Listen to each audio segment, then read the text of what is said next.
اخراج گسترده اتباع افغان از ایران ادامه دارد.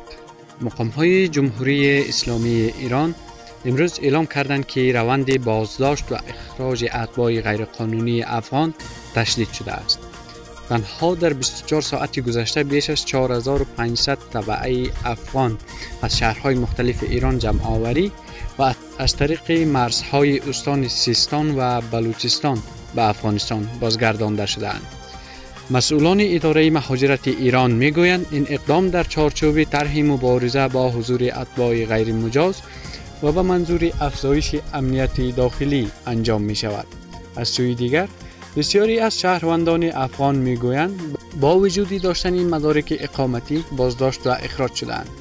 در چند ماه اخیر موج اخراج‌ها شدت گرفته و آمار نشان می‌دهد که تنها در 2 ماه گذشته بیش از 120,000 نفر از مرزهای رسمی به افغانستان برگردانده شده‌اند. ادامه گزارش‌ها را در ویدیو می‌بینید.